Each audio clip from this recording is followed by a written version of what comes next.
Hi, folks. Well, surprise, surprise. Today we're talking about the election and my experience voting. And of course, I want to hear about your experience. And also, we're going to go over the history of voting in the United States. And I'll have some commentary at the end, so please stay tuned for that.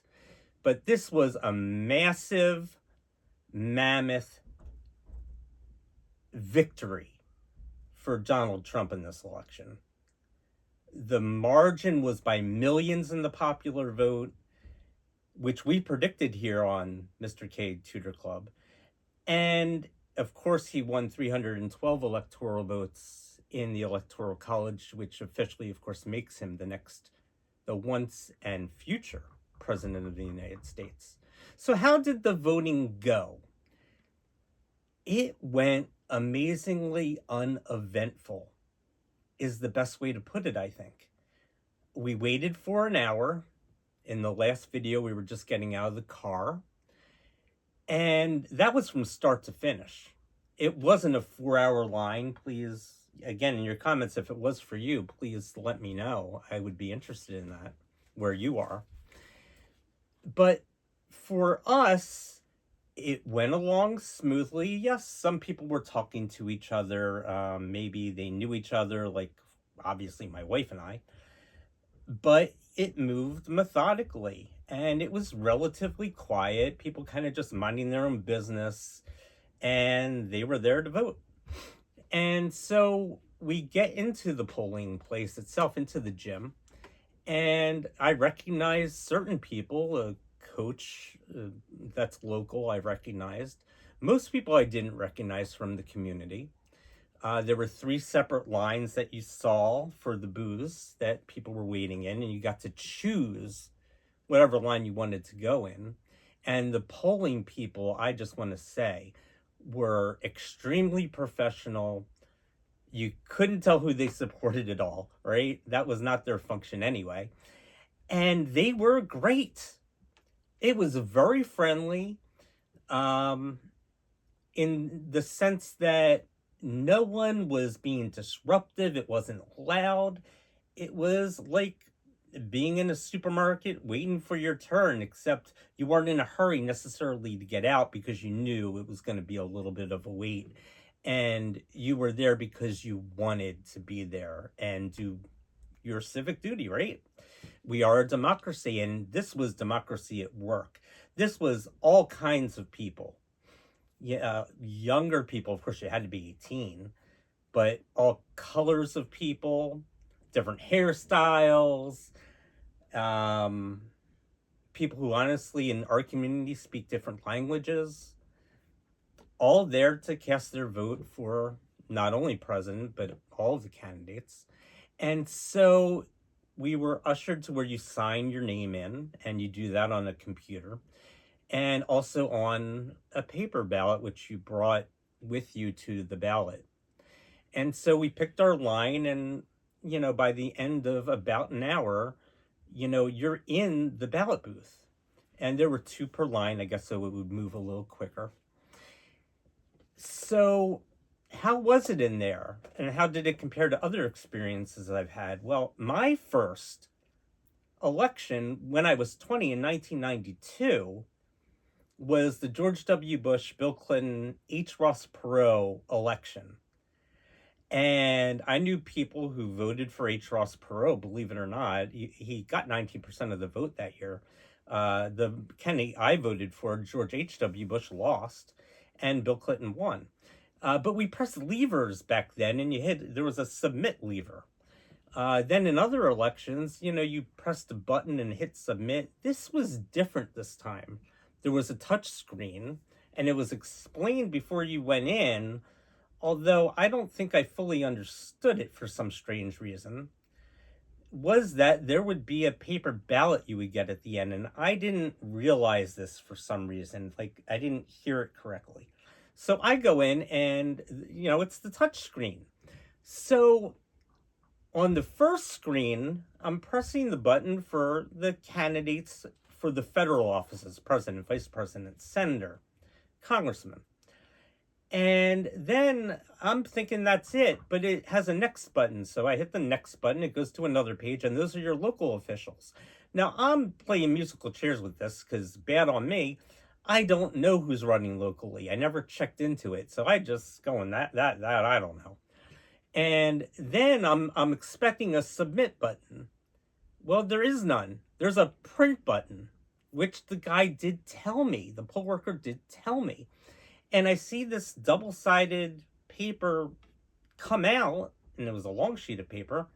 And then you go out of the ballot box, and you actually feed it into a machine, which sucks it in, and I assume there you get your vote counted.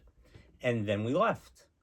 And it was amazing again by how uneventful it was.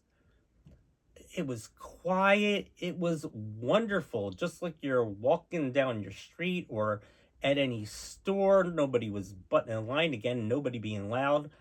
Just neighbors being neighborly, communities being your community. This was democracy at work. And again, nobody was pushing anything on you. It just went, wonderfully. So that was my experience. And, tell me yours. Again, leave them, please, in the comments below. I would like to know how it went for you. So now let's get into the history of voting in the United States, because it hasn't always been this way where everybody truly gets to vote. There is no discrimination anymore. It doesn't exist. And this time, before I say that, there were no hanging chads in this election, like in the 2000 election. This, again, was a massive victory, mandate for the future president, former President Donald Trump. So how did America begin, and how did we get to this place where everybody votes? Because it didn't start that way. When we were colonies of Britain, the only people able to vote, and again, when you voted as a colony, you weren't voting for representation in Britain. That wasn't allowed. The British had their taxes, whatever they were going to do on you anyway. You couldn't stop that. You had no say. But there were local elections. There were politicians up for election, even in the colonies era. And it was only white men with property who could vote. And the English common law on that was that if you didn't have a personal stake in an election, like voting for maybe a tax or something that had to do with property or certain kinds of work maybe, then you shouldn't be able to tell other people who do have property that their taxes should go up or something like that. If you didn't have a personal stake in it. Well, that would change over the years, but not right away. When the Constitution was ratified in 1788 and put into effect, it remained similar to that for a little bit. In 1791, a couple of states, Vermont and New Hampshire come to mind, did allow all white people, believe it or not, to vote. Now, there were most of the states, though, into the 1800s, you either had to pay taxes at least, besides owning property. Of course, women were not allowed to vote back then. Even though in New Jersey, for a little while, they were allowed to if you were unmarried or a widow and owned property. No married women, though, strangely enough. And that would kind of change. But also, of course, black people were not allowed to vote. Except in a few of the northern states. Pennsylvania kind of went back and forth on that. About 4% of black people, and they were free blacks in the North, were allowed to vote, but there was still some slavery in the North at the beginning of the Union. So, and in the South, of course, African Americans are not voting. And in the Constitution, it does say that the black people, and this is one of the horrible things about the Constitutions, were considered 3/5 of a person. That was stricken from the Constitution, or a citizen, 3/5 of a citizen. And that was so the South, even though those black people, you're going 3/5 of a person, they weren't allowed to vote. But it gave them more representation. They could count them as part of their population for representation in the House of Representatives. So the South would get more people in the House of Representatives, even though they had the horrible institution of slavery. So by the time of Andrew Jackson's election in 1828, most states are going to allow all white people to have the right to vote, whether you own property or not. And he's the first Democrat, and he was a populist. He wanted more votes. He had almost won the election of 1824 against John Quincy Adams, John Adams' son. But in a bargain, a corrupt bargain, they called it, John Quincy Adams did win in 1824, but Andrew Jackson would get his revenge and win and be in a two-term president in 1828 to 1836. So things really wouldn't change for a while. Until 1856, actually, I think all then of the original 13 states, all white people had the right to vote. But then something happened. There was a court case, the Dred Scott case, Dred Scott versus Sanford. And there was a horrible Chief Justice on the Supreme Court, Taney. And in 1857, Dred Scott, who lived in Missouri, was suing for his freedom and his wife's freedom. He had been a slave in Missouri. He had moved to Wisconsin and Illinois, free states, and then back to Missouri. But, he was free. He was in free states there. And the idea was once free, always free. Well, he goes back, sues for his freedom, and the court decides that he has no standing to sue, the Supreme Court of the United States, being that he is not a citizen. Now, you may say, well, he went to a free state and then came back. Well, he had sued for his freedom again, his emancipation. He tried to buy, after his original owner died, he tried to buy his freedom from the widow of that man, and she wouldn't let him go. And then in an estate thing, the brother of the widow is the owner, quote, of Dred Scott. So this is all convoluted, but in any event, they say he has no standing to sue in federal court because he is not a citizen. And in fact is saying that the United States is not recognizing any black people as citizens of the United States. This is a horrible decision. I want to read part of his reasoning here. This is terrible. So Taney says, and this is regarding people who were in servitude, slaves. For more than a century, it's been regarded that they have been, black people, beings of an inferior order. They had no right which the white man was bound to respect. That's a quote. So this is happening in 1857, but something's going to change very quickly. Abraham Lincoln, the first Republican, is going to be elected in 1860. And he is going to tell the South that there is no more slave states once you go west. James K. Polk was president, or 11th president, who was and promised that we would go all the way to California, sea to shining sea, all the way to the Pacific Ocean. And we did. We won the Mexican-American War in less than 2 years. And we got California, Arizona, New Mexico, expanded Texas to the Rio Grande, parts of Wyoming, probably parts of Utah, and maybe even Colorado from Mexico. And these would all become states. And Lincoln is telling the South, all of these places that will become states can't be slave states. It's going to offset the, quote, balance of power between slave states and free states. And so the South would have a minority in the Senate and in the House, once states were approved and became states and ratified as such, forever. So they, in the South, decided 7 states immediately in 1860, even going before Lincoln was inaugurated in 1861, dropped like flies and formed the Confederacy. Another country. Jefferson Davis was its president.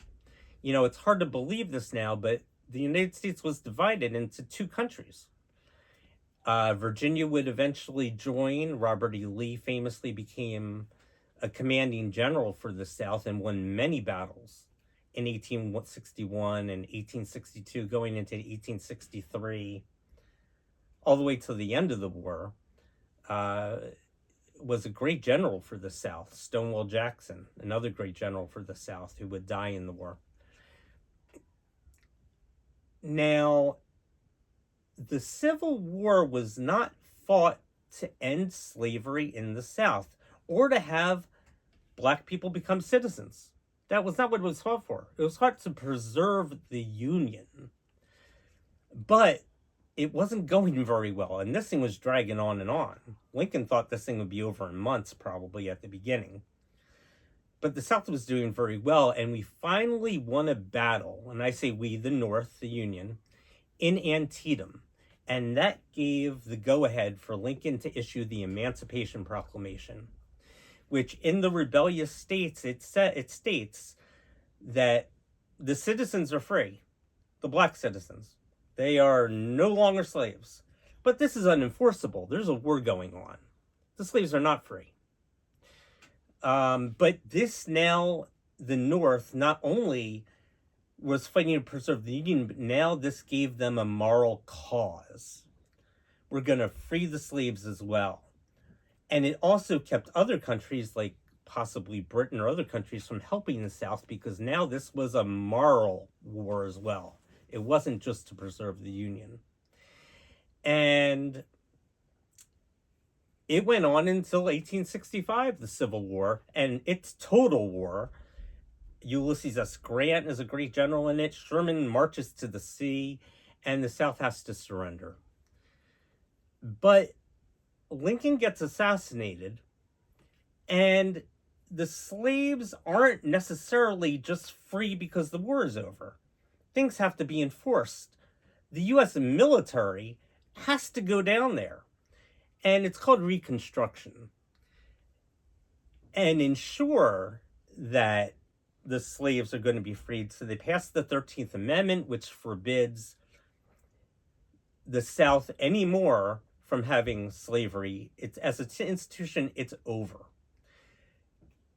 And the 13th Amendment says that there shall be no involuntary servitude of anyone, including if you were a former slave of any color or what have you, unless you have been convicted of a crime and, you know, gone through the judicial system and you're in jail, that sort of thing.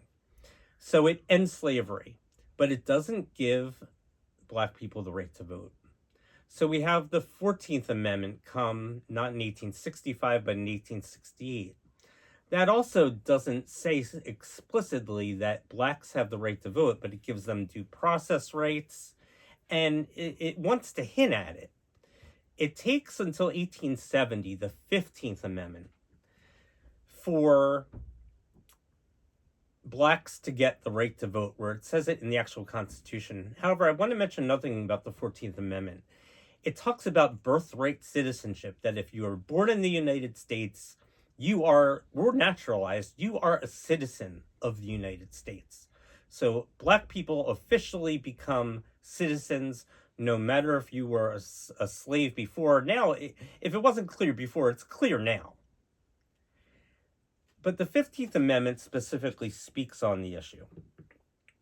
And it says, and the right of citizens of the United States to vote shall not be denied on account of race, color, or previous condition of servitude. So again, this has to be enforced. The South, the Ku Klux Klan is going to form. The South isn't necessarily just going to let anybody vote, and they're going to try to stir up trouble. So Reconstruction continues. The military is still down there making sure now that black citizens, and we're only talking about males here, remember, women do not have the right to vote at this time, do get to vote. But Reconstruction eventually is going to end in 1877. Ulysses S. Grant serves his 2 terms, and there's a very close election between Rutherford B. Hayes and Samuel Tilden. And there's a deal that's struck. Hayes gets to be president, but it's the end of Reconstruction. North has to pull its army out. And so now the South does get to kind of cause trouble again for black people. And by the 1880s, 1890s, into the 1900s, there are poll taxes. You have to pay a fee to vote. This is a way to make it for the economically disadvantaged, so you can't cast a ballot. There are literacy tests. You have to be able to read at a certain level to vote. These grandfather clauses, I'm not going to get into all that today, trying to make it so that other African Americans don't get the right to vote. And they do cause trouble, the Ku Klux Klan. And they go on trial. They're indicted. There's famously 220 in one area that go on trial, and only 5 are convicted. Folks, this is called jury nullification. That's what happens when you have a trial, and it's obvious the person is guilty, but the jury is going to find them innocent anyway. And they do, just like in the O.J. Simpson case. The man killed his wife and his wife's boyfriend, and a jury in California found this man not guilty. He even wrote a book, If I Had Done It. So that's what jury nullification is, and that's what was happening. But then let's get to the women's vote too, because African American women were also not allowed to vote, just like white women.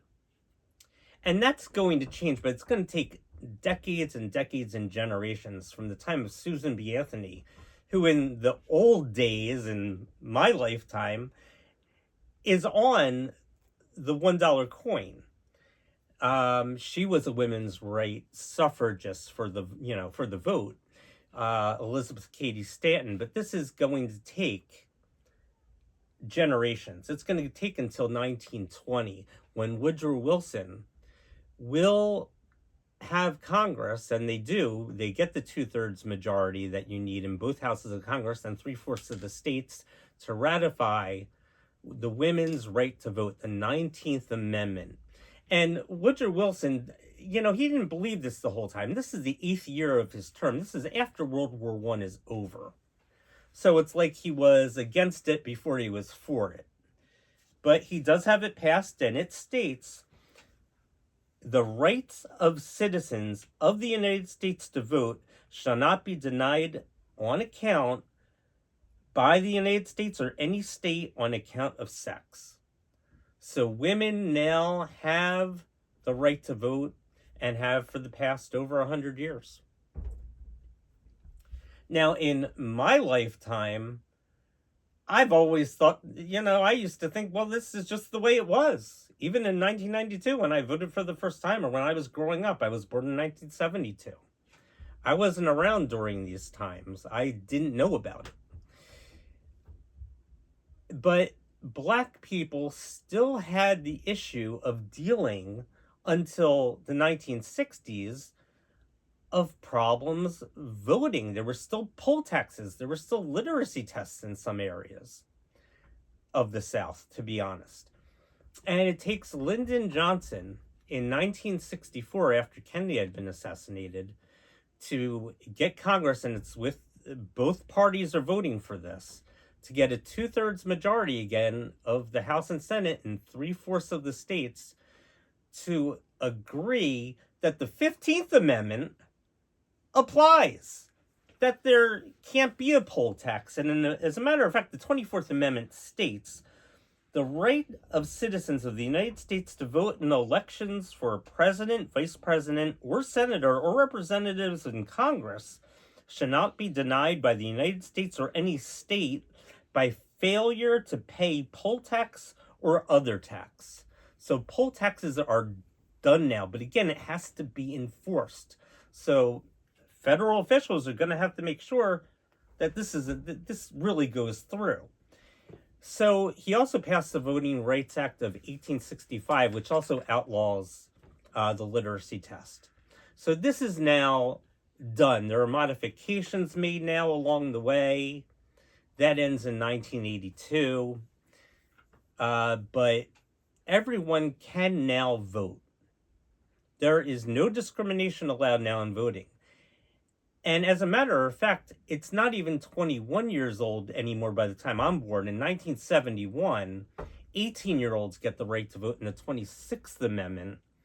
So the Vietnam War had been going on, and kids are going there and dying. 58,000 Americans died in the Vietnam War in that losing effort. And it was said that, I mean, if you can die for your country, you should be able to vote for the leaders who are going to send you to die for your country. So that passes. So again, in my lifetime, I just want to restate this. I'm 52 years old. This has always been normal to me, how we vote now. But it wasn't always that way. What we do have now, and what I want to say about this is, and my thesis going forward is, everybody is equal. Truly. I'm not just saying that. If you want to, you can vote. If you want to, you can become anything you want in this country. I know people live in different areas, but we all have the same rights under the law. And it was obvious and on display fabulously in this election. And these people in the media, I want to talk to them for a minute.